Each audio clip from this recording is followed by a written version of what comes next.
Hello everyone and welcome back to the Tinker Box, and today cow farm. Yes, it's a cow farm.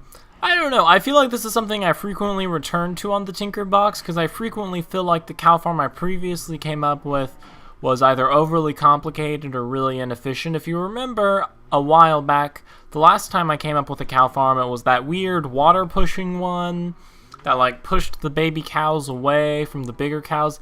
Now this time I think I have a much better method.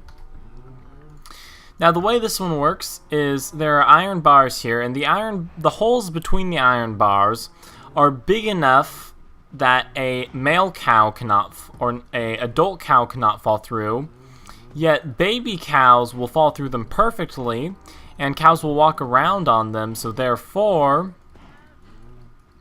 the baby cows will walk around and they'll end up falling through down to this lower layer here. Now, when they're in this lower layer here, you can either set up some sort of kill mechanic for when they become adults, or you can do what I think is probably the best method and wait for the baby cows to grow up and then just kill them with a fortune sword so you get extra leather and extra meaty goodness. And I think, see, look, that little guy just fell down because he was walking around. I think this idea is excellent because it's, well, for one, you always keep a consistent amount of cows. Per breeding round you do, you'll always get the same number of babies because you'll always have the same number of adult cows up top, and the babies will just drop down through to the bottom here. Now, this is also really good because it requires zero any sort of tricky redstone, so there's like a 0% chance of it failing because it just works off of hitboxes. If you're not like me in vanilla and you don't have an iron farm, you could always use glass panes, which would be significantly cheaper than the iron bars. Now, the downside to a farm like this is that it's not instant. You have to wait for these baby cows to grow up. Now, theoretically, you could just breed the cows and leave the baby cows down here to grow up and then come back when you need the meat.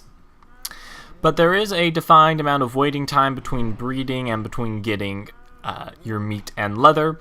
Now, that being said, the really convenient thing about this is you don't have to worry about people coming and using your farm and not rebreeding the cows because of the fact you always keep the same number of breeding cows and the babies just fall through. You know you're never going to have an issue where you have to do a serious breeding run because someone hasn't rebred your cows after they've used your farm, or even after you've used your farm.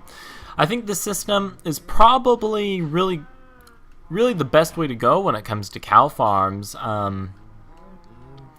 because it's just really great for separating out cows and it requires 0 redstone, so there's a 0% chance of failure. And all of your babies will fall right through here. And then if you want to, you can always set up a automated kill mechanic, lava, piston crushing, whatever. Or you could just fortune sword them, which I think is probably the best method, if I'm honest, to get the most drops per killing round.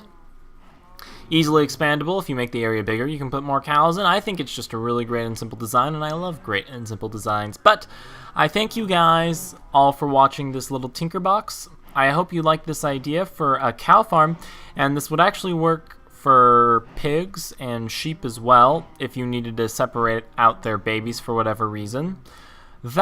I thank you all for watching, and I hope to see you next time I'm tinkering around in the box. Don't forget to like, comment, and subscribe, and I'll see you next time. Toodles!